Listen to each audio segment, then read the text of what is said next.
Pada zaman dahulu kala, di tengah birunya Laut Sawu, terdapat dua pulau yang saling berdekatan, yaitu Pulau Sabu dan Pulau Ndao. Sejak dahulu kala, kedua pulau ini terikat oleh adat, budaya, dan hubungan kekeluargaan.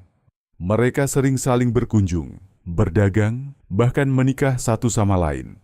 Dari sinilah lahir kisah tentang seorang pemuda gagah dari Ndao, bernama Kireoli. Meskipun hidup berkecukupan, Kireoli belum juga menikah, padahal usianya telah mencapai 30 tahun. Kedua orang tuanya menasihatinya berkali-kali agar segera berkeluarga. Namun suatu malam, di bawah cahaya bulan purnama, Kireoli datang menemui ayah dan ibunya dan berkata, "Ayah, ibu, aku telah mencari jodoh di negeri ini, tetapi tak seorang pun berkenan di hatiku. Mungkin Tuhan menentukan jodohku di seberang laut. Izinkan aku berlayar untuk mencari pendamping hidupku." Orang tuanya pun mengizinkannya, dengan pesan agar ia berhati-hati dan bijaksana memilih pasangan. Kireoli pun menyiapkan perahunya, mengisi muatan dan bekal, lalu berangkat bersama para awak kapal. Kireoli berlayar ke berbagai tempat, namun belum menemukan jodoh yang dicari. Akhirnya, ia tiba di Pulau Sabu dan berlabuh di pelabuhan Bodo. Ia menemui dua tetua adat, Mone Ama dan Bangu Udu, untuk menyampaikan niatnya mencari jodoh. Kedua tetua itu kemudian mengumumkan sayembara petuhuta, sayembara bagi para gadis yang ingin memperebutkan hati Kireoli.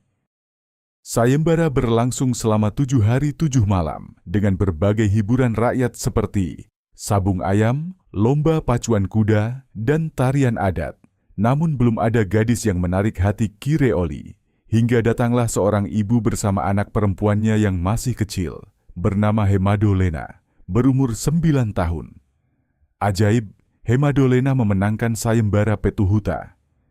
Tetapi karena usianya masih terlalu muda, maka diadakan upacara lolela, yaitu pertunangan sementara.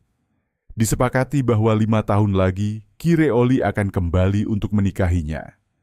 Setelah menyerahkan muatan dan hadiah adat kepada keluarga Hemadolena, Kireoli pun berlayar pulang ke Ndao dengan hati bahagia. Di rumah keluarga Hemadolena, hidup seekor kera betina peliharaan. Namun kera itu bukan kera biasa. Ia adalah penjelmaan istri dewa Lugiliru, yang dikutuk karena melanggar titah para dewa, dan dibuang ke hutan Kelara, hutan yang dianggap keramat di Sabu. Kera sakti itu iri saat melihat upacara pertunangan Hemadolena dan bertekad untuk menggagalkan jodoh gadis itu dengan Kireoli. 5 tahun kemudian, Hemadolena tumbuh menjadi gadis cantik dan rajin. Ia meminta izin kepada orang tuanya untuk belajar menenun dan membuat motif kain kepada neneknya, Wani Hari Juda, di Aikepaka. Orang tuanya mengizinkan dan memotong seekor babi besar sebagai persembahan untuk neneknya. Namun saat perjalanan, kera sakti itu mengikuti dari belakang, menakut-nakuti Hemadolena dengan roh-roh jahat hingga sebagian daging persembahan jatuh dan dimakannya. Sesampainya di rumah neneknya, Hemadolena diterima dengan hangat dan mulai belajar menenun. Namun kera sakti terus mengintai, menunggu saat yang tepat untuk bertindak. Beberapa waktu kemudian, Kireoli tiba di Sabu untuk menepati janjinya. Namun sebelum ia sampai, kera sakti itu menjelma menjadi Hemadolena. Saat Kireoli datang, ia tertipu oleh wajah jelmaan kera yang mirip dengan Hemadolena. Tanpa menyadari kebohongan itu, mereka pun menikah dalam upacara besar dan meriah. Sementara Hemadolena yang sejati disihir dan disembunyikan di loteng rumah neneknya. Setelah pernikahan usai, Kireoli dan istrinya berlayar ke Ndao. Sang permaisuri palsu meminta agar seorang gadis bernama Hera Aluro ikut bersama mereka. Padahal gadis itu adalah Hemadolena yang asli, yang disihir menjadi pelayan. Dalam perjalanan, keanehan terjadi. Perahu tidak mau bergerak saat sang permaisuri bernyanyi, namun melaju cepat ketika Hera Alure yang bernyanyi. Tanda ini adalah pertanda dari para dewa bahwa ada kebohongan besar di atas perahu itu. Sesampainya di Ndao, Kireoli dan istri palsu disambut meriah. Namun saat sang istri berjalan di atas tikar penyambutan, semua piring yang diinjaknya pecah, sedangkan mangkuk di jalur Hera Allure tetap utuh. Rakyat menjadi heran, namun tidak ada yang berani berbicara. Hari demi hari, Hera Allure terus diperlakukan kasar. Ia dihinakan dan dipaksa bekerja sebagai budak. Dalam penderitaannya, ia hanya bisa berdoa.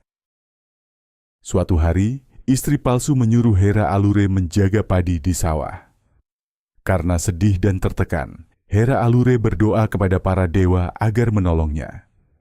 Dengan kekuatan doa dan mantra, ia memanggil semua binatang, kuda, kerbau, domba, rusa, dan kambing untuk menghabiskan seluruh padi milik Kireoli.